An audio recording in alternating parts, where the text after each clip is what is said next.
You're listening to The Hour of the Time. I'm Pooh. And I'm William Cooper. I pledge allegiance to the flag of the United States of America and to the republic for which it stands, one nation, under God, indivisible, with liberty and justice for all. Thank you. All right. I'll be in to tuck you in later. All right. Good night. Good night. Ladies and gentlemen, some incredible things are happening. On my answering machine today when I got back from the office was a message from someone I haven't heard from in a long, long time. And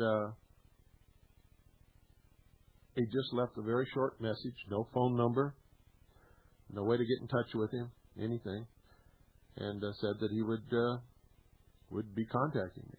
It was Billy Goodman. I couldn't believe it after all this time. So anyway, I hope he does get back in contact with me because I really, really like him an awful lot.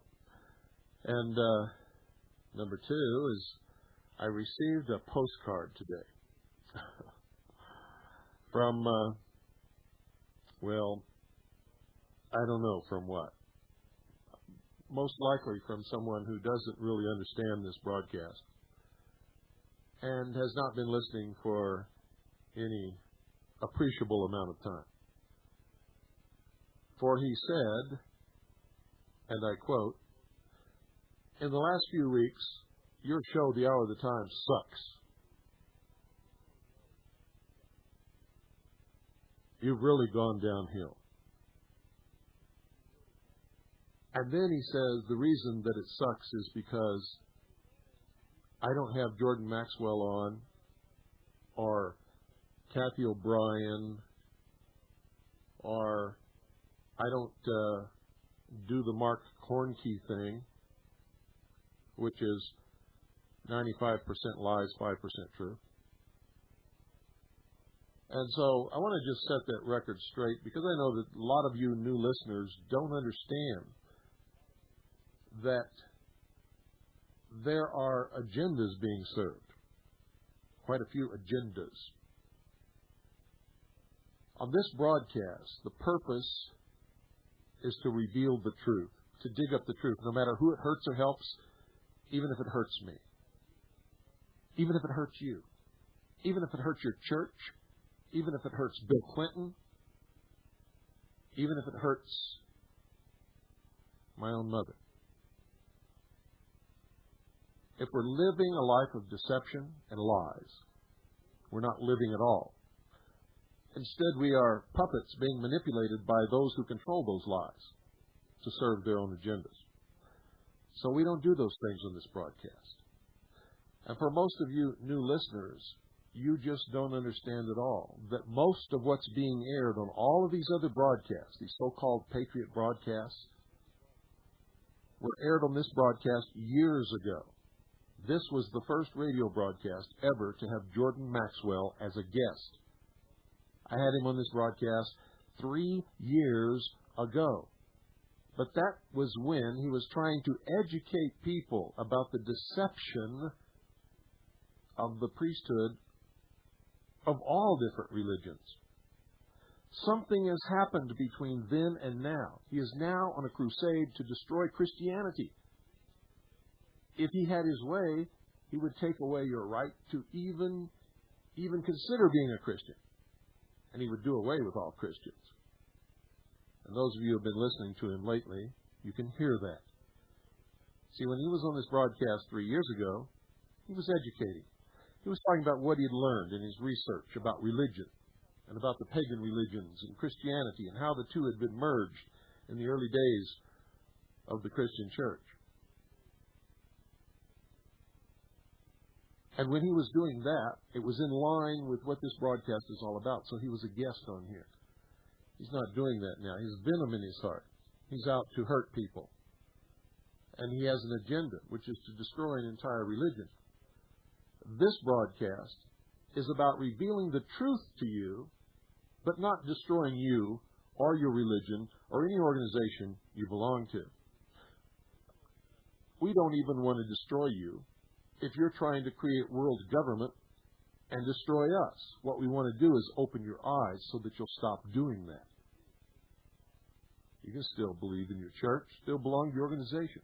And if after you've heard the truth about all these things, you still want to believe in that, even though that you know it's not true, it's okay with us because we believe here on the hour of the time, in the intelligence service, in the Kaji News service, with Veritas, everything that I am connected with, we believe in freedom, real freedom for all people, of all races, of all religions, of all ancestral origins.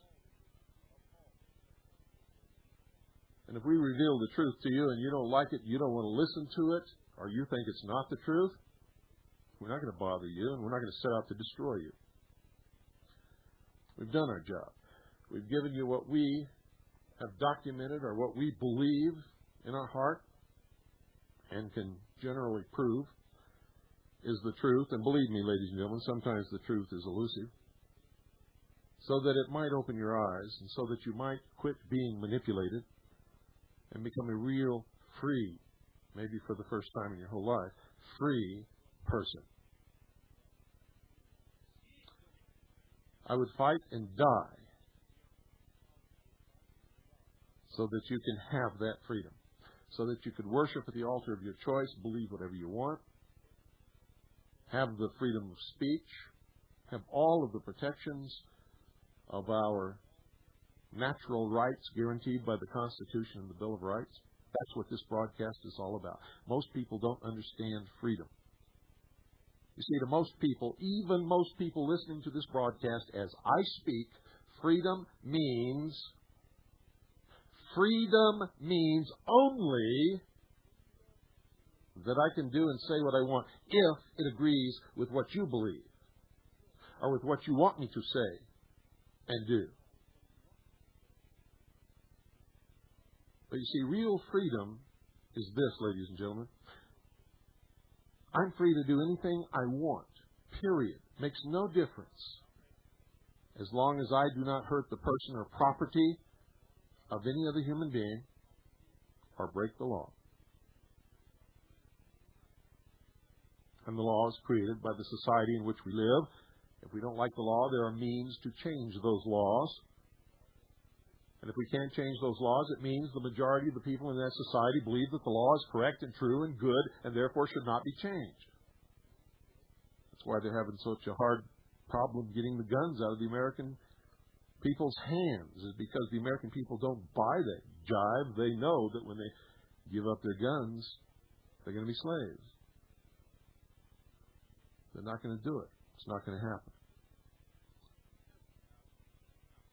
You see, if you send $1 in a self-addressed stamped business-size envelope, we'll send you a tape list.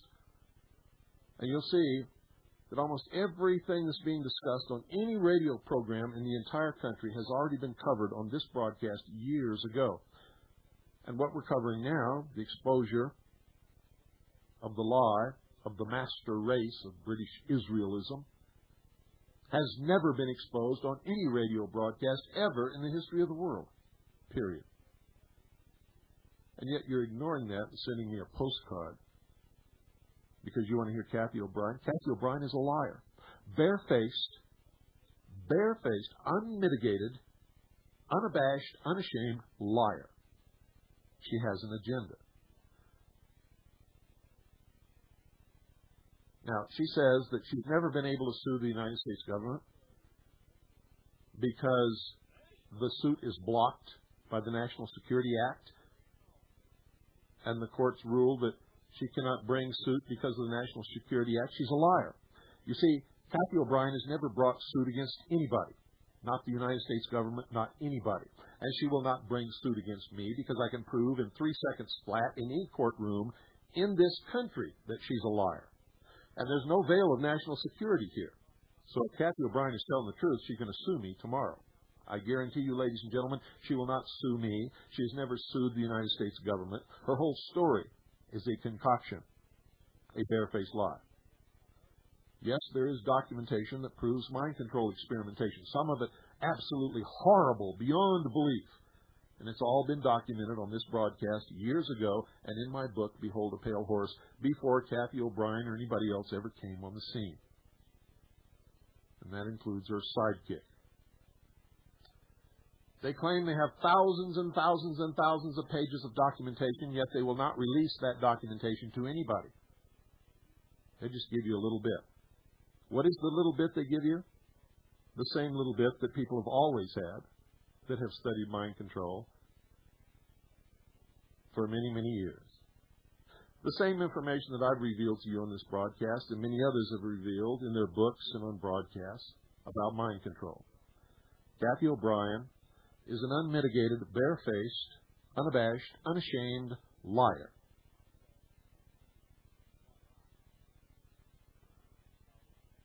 Does everybody understand what I'm telling you? People don't get in the White House, ladies and gentlemen, if they have sex slaves, and especially if they bring those sex slaves to the White House. And if they do not discuss national or international policy or the plans for the New World Order or anything else in front of their sex slaves. Because there's always somebody who's ready and willing to get a hold of that information and expose it and destroy them. And I don't care if they're liberal, if they're Republican, if they're Democrat, if they're right-wing, if they're left-wing, if they're communist, if they're anarchy, whatever they are. Bill Clinton has the reins on the power in this country. Hasn't stopped anybody from exposing his sexual liaisons, ladies and gentlemen. These people are not fools. They're very smart, very intelligent, very slick. And they don't get to the White House, or they don't get to be the Speaker of the House of Representatives, or the leader of the majority of the Senate, or anything else, because they have sex slaves, and they discuss how they're going to bring the New World Order into being in front of these sex slaves. Not only that, but common sense ought to tell you that if Kathy O'Brien was sexually abused, molested, used as a sex slave, and made to do every perverted thing in the entire world with every president since Nixon, the entire upper half of the Senate and the House of Representatives, every leadership and famous person that's ever lived, don't you think that she would show a little bit of that wear and tear? But she doesn't. And when you hear her talk, she doesn't even show any emotional disturbance whatsoever. No anger, not upset, nothing. And I just wonder how it is that there are so many fools out there in radio land that are so willing to believe all this utter, total crap. You see, I called in one night when she was spouting her lies, and I just asked one question. Can you prove that you were ever in your life in the White House? There was dead silence, ladies and gentlemen. Then all of a sudden, she started giggling and stuttering. She couldn't come up with an answer. Then Mark Phillips, her partner there, said, well, you know that these people are crooks and there's nothing beyond their capabilities. And then, bang, disconnected. And that's okay. Any radio broadcast has the right to disconnect anyone they want. Lord knows I do it enough here, but I don't do it because someone asks a question. I do it because they're stupid or exceptionally rude or antagonistic. As long as someone is intelligent and present a legitimate argument, I'll talk to them all night, or at least a reasonable amount of time so that other people are able to get on the broadcast. I was cut off because there was no answer to my question, and there never will be because it's a lie.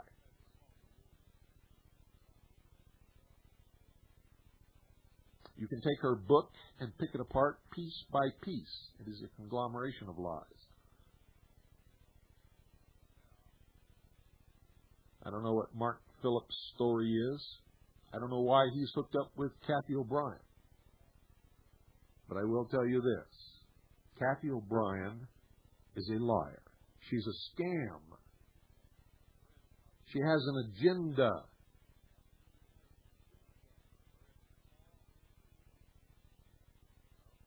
And don't you ever forget it. Tonight we're going to finish up with the destiny of America.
Well, I hope you like that Celtic music, where British Israelism has its roots in the old Celtic and Druidic religions, the pagan religions of the Anglo and Saxon and Teuton regions of Europe. Nobody ever heard of the word Aryan. They were the Teutonic tribes, the Celts. They were the Gauls. They were the Druids. Until Helena Blavatsky came along and connected these tribes to a supposed Eastern race called the Aryans, supposedly the Indian, not the Indian of the United States or of the American continents, but the Indian of India, whom, ladies and gentlemen, are not white. But yet the Aryans were supposed to be a pure white race, superior to all other races, that founded, created, and nourished civilization. And none of it is true. It's a heady offering for anyone who is willing to believe it, for anyone who is so insecure within themselves that they need desperately for someone to tell them that they're worth something, worth more than anyone else, that they are elevated indeed above all other races and peoples of the earth, and that they are truly the master race who have been promised to inherit the world.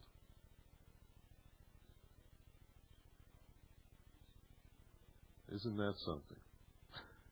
It's the same heady attraction of the mystery religions of Babylon, the secret societies, the so-called fraternal organizations. which hold out the promise of the revelation of a secret if you climb high enough in the degrees of initiation. A secret that makes you different from all of the men and women on this earth. That hold out the promise that you will be a member of the truly elect, the holders of this secret, the guardians, indeed, of the secrets of the ages. That you will be a part of a brotherhood that will promise you wealth and material satisfaction and will take care of you.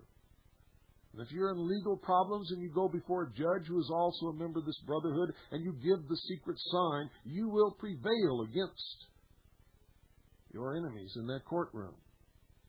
And it's all true. Except for one thing. Actually, two. There is no secret except the secret of how to control others through the promise of a secret. And there are no elite. There is no superior race. Period. Period. End of subject. It is a scam, a lie. Now, on Friday night, you heard me reveal the proofs of all of this, and those proofs are undeniable. Can't even argue with them. Not for a second. All you can do, if you want to hold on to these imagined delusions of grandeur, is to dismiss them arbitrarily and continue to quote the old deceptions. And many people will do that. For some people are so ingrained in this doctrine and so established in the community of those who believe in this doctrine that for them to stand up and admit that they were wrong and to reject it outright would mean terrible consequences. They would lose most or all of their friends. They would be ostracized by the community. They would be excommunicated by the church. If they owned or operated a business, they would lose their business and their family would be put in the poorhouse or out in the street. And you all know what I'm talking about because you've all seen it happen over and over and over again. And you would be hounded and persecuted by the priests and the elders of these religions until you had to flee utterly for your very life and your very existence. And some who have found themselves in this situation have even been murdered over the years because they refused to flee, refused to back down, and refused to recant the rejection.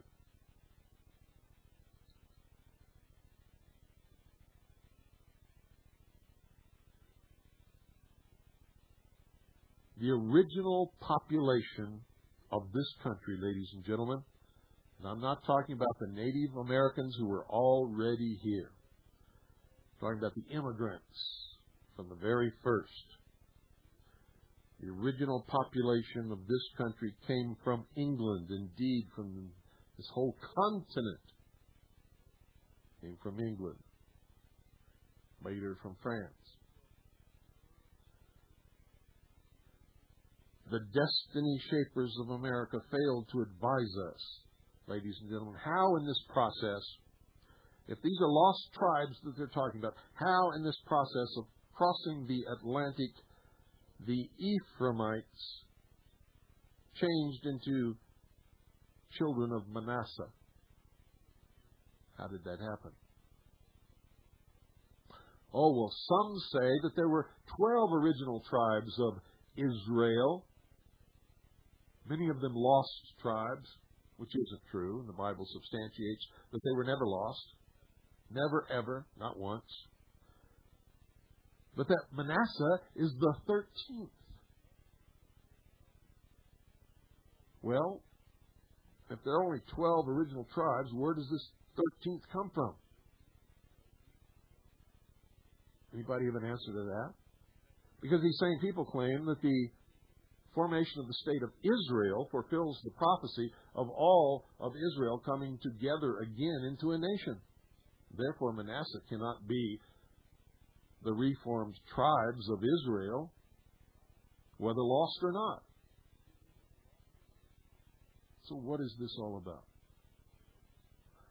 It's about a deception of such a magnitude, ladies and gentlemen, that without even knowing it, many people who claim to be patriots and who claim to be against the New World Order are actually helping it come about through this deception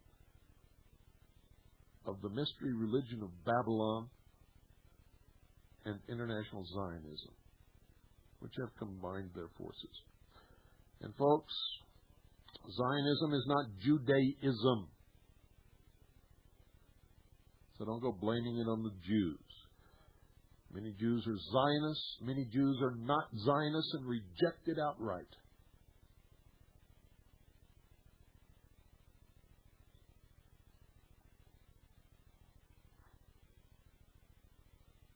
And I hope you understand that. Any time that you begin to blame one people, one race, one group for all your problems, you are fitting in to the deception of divide and conquer and destroy the weakness of that action. They have succeeded in splitting this country into so many groups, so many religions, so many organizations, so many this, so many that. But I'm going to tell you right now, if you really want to know the truth, there is very little of America as it has ever been known to be left, if any at all. And there's going to be an ultimate conflict, whether it be peaceful or with the force of arms, depends upon how many people we are able to awaken in order to form a political consensus that will take the hands out of these manipulating power grabbers so that they have to drop the power into our hands and let us restore freedom to all peoples.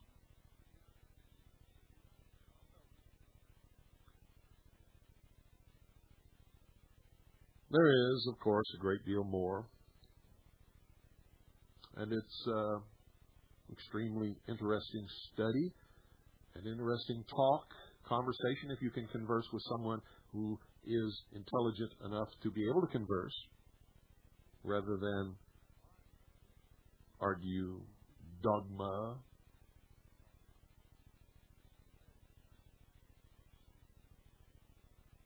But it is all founded upon the same arbitrary method, ladies and gentlemen, and all of this pseudo-exegesis is backed up by equally precarious tradition, formed simply by taking a verse and making it fit somewhere. Or if you can't make that verse fit somewhere, you take a historical event and find the verse that will fit it, taken out of context and without any attention to any other verse, tracts, chapters, whatever. So beginning with Esdras in his second book in the Apocrypha, we know that, quote, "The 10 tribes took this counsel among themselves that they should leave the multitude of the heathen and go forth into a further country, that there they might keep their law which they had never kept in their own land. And they passed by the way of the Euphrates." End quote. This is confirmed, folks, by Josephus, who wrote AD 70, quote, "The 10 tribes are now beyond the Euphrates and are an immense multitude." End quote. What became of them? 10 tribes? Well, according to these British Israelites, there were 12 tribes. But when you're talking about the 12 tribes, then Manasseh becoming the 13th, what you're doing is really recounting the story of the zodiac and the sun, the 12 houses and the sun, the 12 disciples and Jesus. The same old story throughout the history of the world.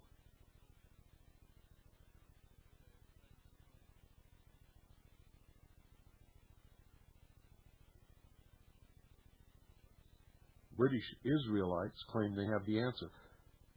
Past old gravestones in the Crimea and a town on the Danube near the Black Sea called Isaka, quote, evidently an Israelitish name, end quote. Evidently? What do you mean evidently? Prove it! And they can't. They trace these tribes to Scandinavia and to Western Europe. The Saxons, having come from the Black Sea, captured England from the original Britons and divided the country into sections whose names all remind us of God's promise. In Isaac shall thy seed be called, Genesis chapter 21, verse 12. For they are Sussex or South Saxon, Essex or East Saxon, Middlesex, etc. And this is all what they say. It's not really what happened in history. There is an Irish tradition that the prophet Jeremiah escaped from Egypt with a daughter of Zedekiah, the last, and by the way, illegally appointed king of Judah. These two first reached Spain and later Ireland. They say, here this female descendant of David, entitled to David's throne only by favor of Nebuchadnezzar, married an Irish tribal chief or king between BC 580 and 565. From then on, the line of David is continued, first in Ireland, then in Scotland, and England. And at the same time, they have this other story, that Joseph of Arimathea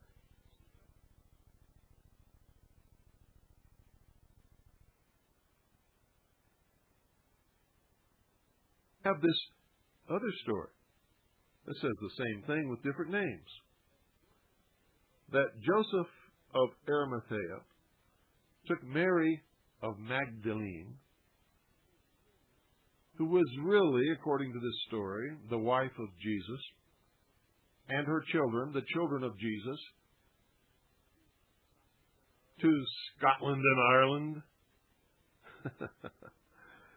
And from there arose the Merovingian line of kings, descended from the house of David, because Jesus, as the Bible says, was a descendant of the house of David.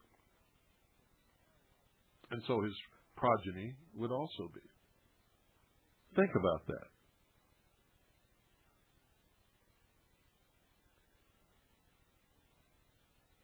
How in the world did they get people to believe all of this? For there is no truth at all for any of it, ladies and gentlemen. This feat, however, was by no means the only accomplishment of the aged prophet Jeremiah. We're talking about the first story here. He also succeeded in taking with him the stone of destiny. This is the stone I've talked to you about from the beginning. All through the mystery schools, we've talked about this stone. The Queen of England sits upon the stone, which rests beneath her throne.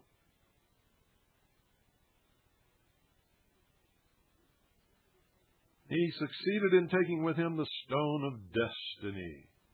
It should be borne in mind, namely, that Jacob, when departing from Bethel, had taken with him the stone which he had used for a pillow as a token of the divine presence, and on his deathbed had referred to it when, according to Genesis chapter 49, verse 24, he had said concerning Joseph, "From thence is the shepherd, the stone of Israel." This same stone went with the Israelites into the wilderness. Paul referred to it in 1 Corinthians chapter 10, verse 4. The rock followed them. But just look that up in its context and you'll see it does not mean what they say it means. And can you remember in the New Testament, Jesus said, "Upon this rock I found my church"? Same stone, and he wasn't talking about Peter.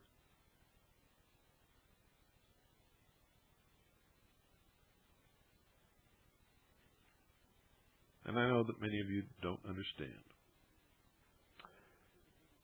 According to the British Israelists, Jeremiah then took this stone with him, and it became the coronation stone of the kings of Argyle, then of the kings of Scotland, and until recently of the kings of England.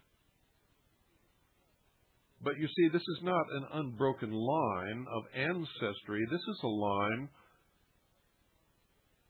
of conquest. the stone did not pass through these hands. The stone that they're talking about in real history, not the history of the deception that the British Israelists teach, but real history, the stone did not pass through these hands by blood, but by conquest. So that the hands in whom this stone now rests is in no way related to the house of David, no matter how they may falsify their lineage. And believe me, so many lineages of bloodlines are falsified today to connect somebody with someone whom they were never related to under any circumstances, and to bloodlines and through history that cannot even prove the existence of the people whom they claim they are related to. For instance, there is no historical proof whatsoever, other than the Bible says so, that a king named David ever lived upon the face of this earth. Recently, they found a rock somewhere on the side of a building that they dug up in an archaeological excavation, which had the name David carved on it, and they are now saying that that is the proof that King David was real. But it's not. It's just a rock with the name David carved on it. How many Davids do you think there have been throughout history? And what do you... well. I could go off into all kinds of little things, but let's not do that. This stone rested in Westminster Abbey. Small wonder the removal of this stone of Scone in December the 25th, 1950, caused so much consternation. You see, because today they claim that this Jacob's pillar is now the stone of Scone.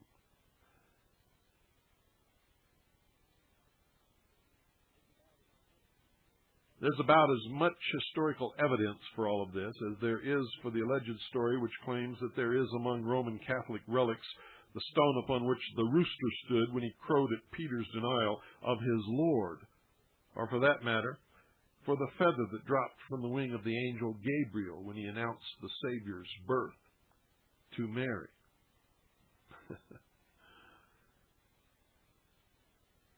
Much after the same fashion, ladies and gentlemen, great things were expected some years ago from the then Prince of Wales, one of whose name was David, and who reached the age of 30 years in 1924, would duplicate his ancestor, the original King David, and bring the world together and fulfill the prophecy with him sitting upon the throne.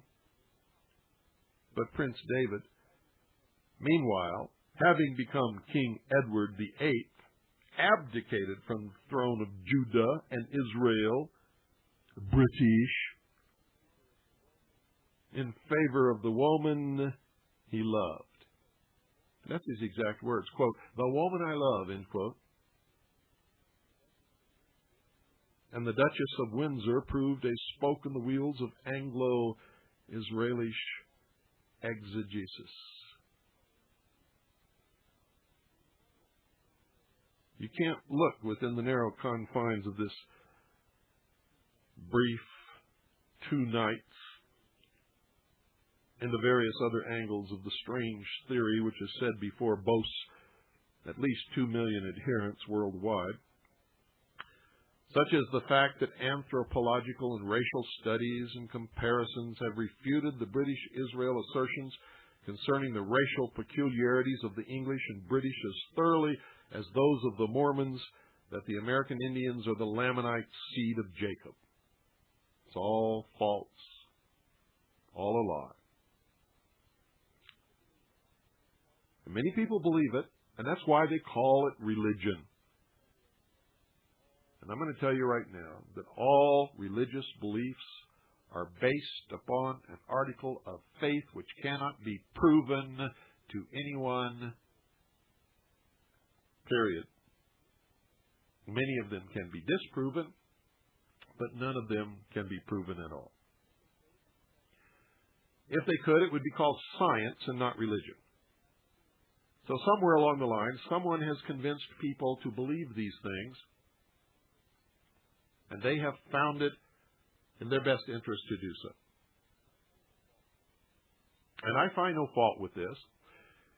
If they are going to church and doing good works and contributing their efforts to helping other people and truly worshiping their God, whoever they happens to be. But when they set out to become superior than the rest of us and enslave the rest of us in a new world, totalitarian socialist order, that is where the line must be drawn, and these deceptions must be exposed, because no longer are they harmless, no longer are they exercising their right to practice their own religious beliefs protected by the Constitution, but they are then infringing upon the rights protected by the Constitution and given to us by God of every other person upon the face of this earth. And that, ladies and gentlemen, cannot be allowed, at least by me.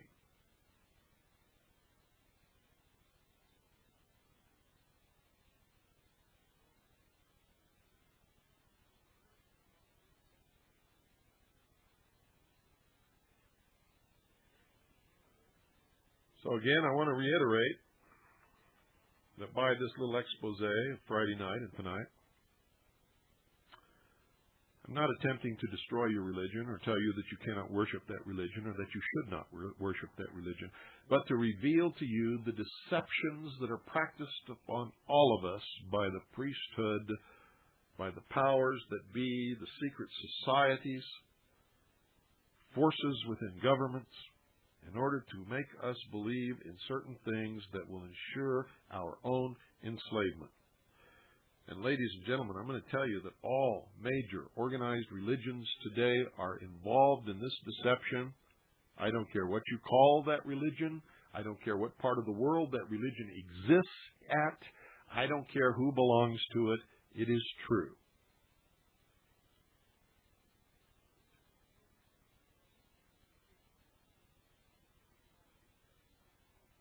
It is absolutely true.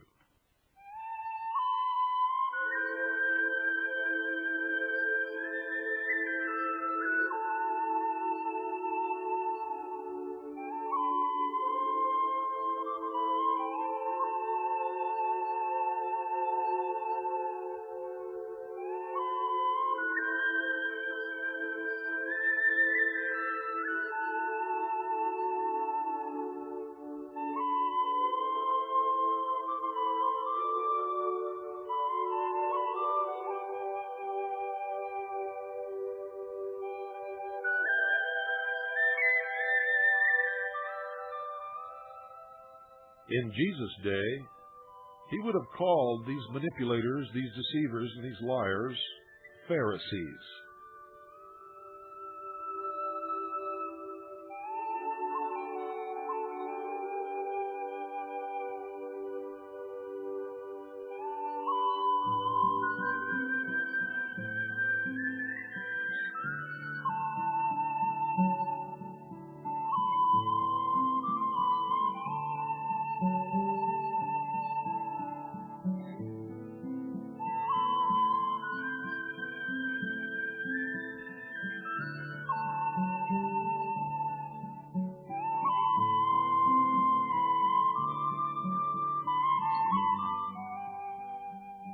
And he would have called this secret hidden power, the secret government, if you will, the Sanhedrin. For in those days, that was truly the power behind the throne. The power which the king dared not go against.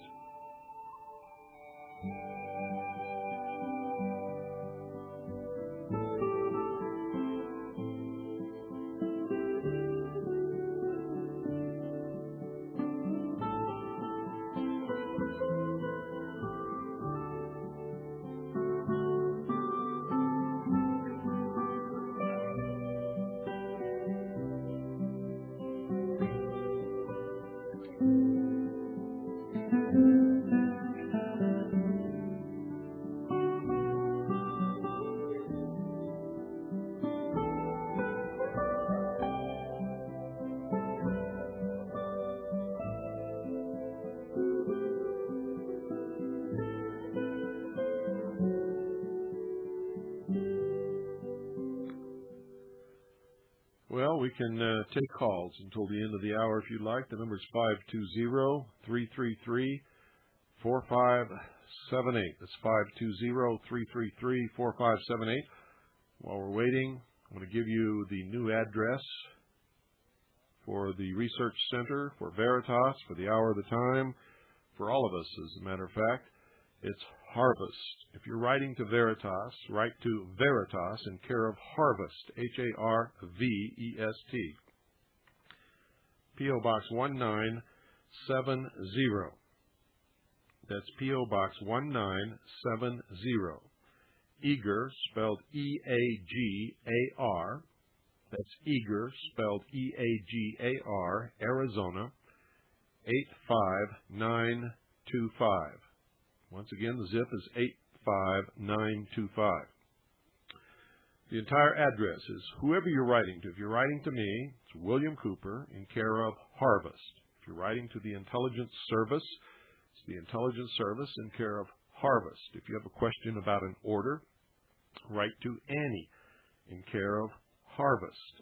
If you're writing to Veritas, write to Veritas in care of Harvest. P.O. Box 1970, Eager, spelled E-A-G-A-R, Arizona, 85925. If you need to call Veritas about a subscription, about submitting an article, about anything about Veritas, this is the only number that you can call. If you call any other number, you're not going to get any help, and you're just going to be told that you have to call this number. The number is 520-333-5661. That's 520-333-5661. If you're calling for any other reason, also that number that I just gave you is the fax for all of us. If you want to send a fax to any of us, that's the number. You can only call that number and talk to people about Veritas, nothing else. And you can't talk about Veritas on any other number that I'm going to give you. But if you want to fax to any of us, that's the number that you must fax to, and it will automatically be switched to the fax when the phone picks up and hears the fax tone. So that's 520-333-5661. If you want to talk to me or discuss CAGI business or intelligence service or orders or anything like that at the hour of the time, you call 520-333-5691. That's 520-333-5691. Good evening. You're on the air. Hello. My name is Scott. I'm calling from Daytona Beach, Florida. Hello, Scott. First I want to say that I agree thoroughly with what you said about Kathy O'Brien and that Maxwell. As a matter of fact, I even wrote a letter to a program that was having Kathy O'Brien on quite a bit and said almost verbatim what you said on the air. Mm-hmm. You can tell by the way the woman talks that she's lying, because in fact, if she'd had the experiences that she had, then why does she spend so much time talking about things that are not part of that experience, like the New World Order and brainwashing techniques? She wouldn't know those things. That's correct. Now, and as far as Maxwell, he pretends to know more than he does, because I'm a student of ancient languages. That's also correct. And you're very astute for recognizing that. Yeah, he's claimed some etymologies that are utterly false. Yes. Most people would never know that. However, I would like to point out some errors that you've made in your program tonight. Now, at the beginning of the program, you identified Anglo-Saxon with Celtic, and of course those are two different groups. No. I mentioned several groups. I mentioned the Teutonic tribes, the Celts, and the Druids, and the Gauls. Okay, They all make up what are known today as the Anglo-Aryan British Israelite conglomeration of races. Of course, Japan wasn't included in there, which the British Israelites do include Japan as a part of their master race. Okay, well, I'll put that aside for the second. I can't, because it's pure bullshit, and it's part of their dogma. You can't put it aside. Something else first, all right? Go ahead. Now, I have... But your assertion that I said that what you said is not true. I included all of those tribes and ancient religions that are the main players in my opening remarks.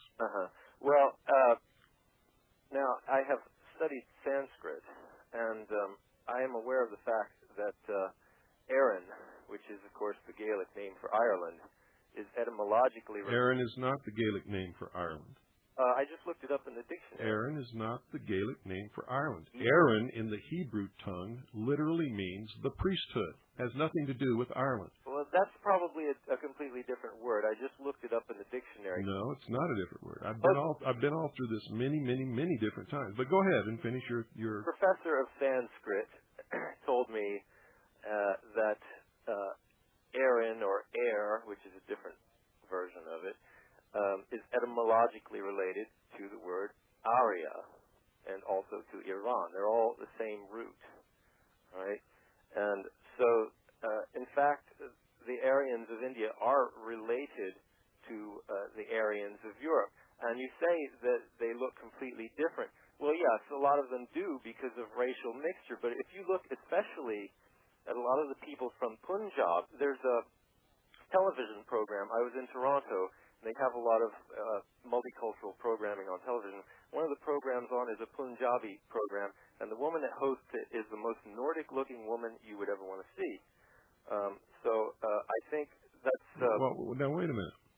That's like saying that in England, there's someone hosting an English program who looks like they came from India. How do you know what her ancestral origin is? Well, do you know what her ancestral origin is? I think it would be highly... No, wait a minute. Do you know what her ancestral origin is? You're citing her as proof. All right. Okay. Well, okay. Well, just for argument, I'll say, okay, that's only one example. But No. Good night. You see, folks, it never fails. When it comes down to really intelligently debating the issue, they can't. They fall back on the most unbelievable bullshit that I've ever heard in my life. Saw somebody on television in India who had blonde hair and blue eyes, and that's proof. Bullshit! Good evening. You're on the air. Yes, Mr. Cooper. Talk about British Israelism, and I think you're trying to make a glancing hit on identity. No, I'm not trying to make a glancing hit. Oh, wait a minute. We just lost the satellite, so we got to get back on satellite, folks. Hold on.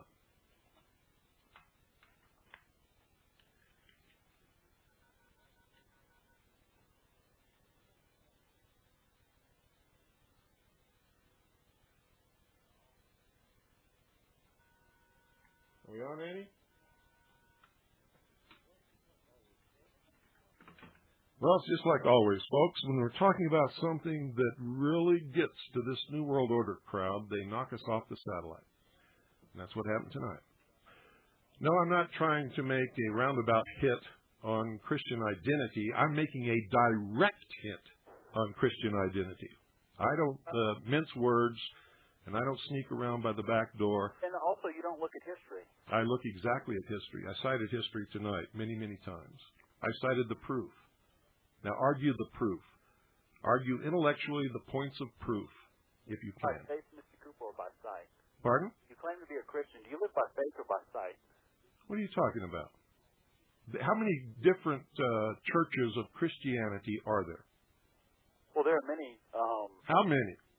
I have no idea. That's what I thought. How many of them are there that are different, that believe that they are the only ones in this world that are right? It doesn't matter. Yes, it does. Every one of them do. Here's what history. There are thousands. Well, let me tell you something. There are thousands of these splinter groups of Christianity, all teaching a different dogma, a different interpretation of scriptures, all claiming that they are 100% right. They have no historical record to fall back on. What are you talking about? Every one of them can cite historical record. What historical record can you cite? Well, where the 10 tribes of Israel migrated from Assyria when they were in captivity, migrated eastward or westward. Migrated westward? Correct. Where is the Euphrates from Israel? I'm not speaking about Israel. Where is the Euphrates from Israel? That's where they started from when they migrated. Captivity in Assyria. Good night. Here's another guy that doesn't know his history. They migrated from the Middle Eastern Israel, Palestine area, crossed the Euphrates. It wasn't west, my friend. It was east. Of course, you wouldn't know that because you're blindly parroting what you've been taught. You have no conception. You probably never even looked at a map of the Middle East. Good evening. You're on the air. Yeah. Hello, Bill. This is Fred from Fresno. I'm calling from KDNO Country. Hi, Fred.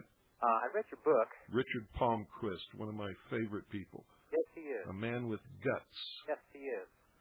I had a question about your book that I was a little curious about, Operation Rainbow, where you spoke of the supposed UFO beings having videotaped the crucifixion of... No. What I said is I saw documents that said that these things happened. And Project Rainbow was supposedly an experiment that had nothing to do with what you're talking about. It was the United States government experiment in time travel, and I have no idea whether it was actually ever performed, whether it was successful, or whether it failed. And there was no more information on it then? Well, there may be, but I never saw it. You never saw it? No. That was my question, Bill. Thank you very much. You're very welcome. And that does it for tonight, folks. Well, maybe. No, I can't. We're just down to the wire, and we've got to, once again, we've got to go. Good night. And God bless each and every single one of you.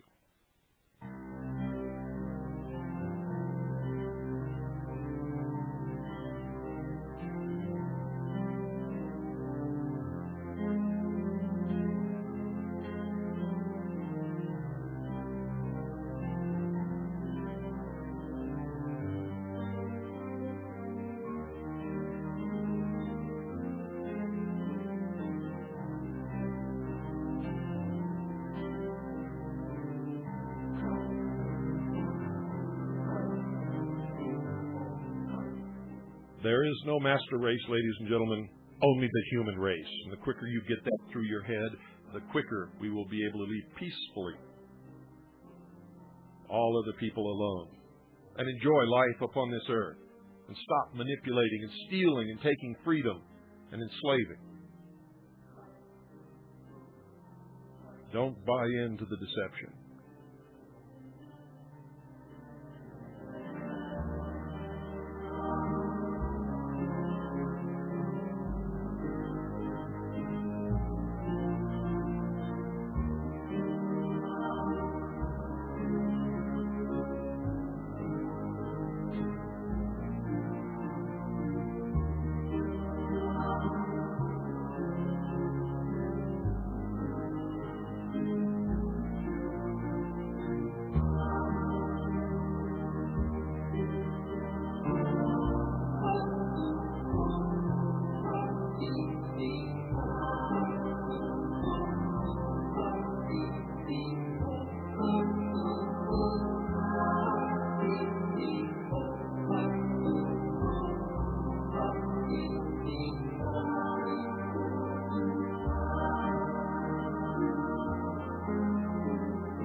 And the American Indians, ladies and gentlemen, are not Lamanites.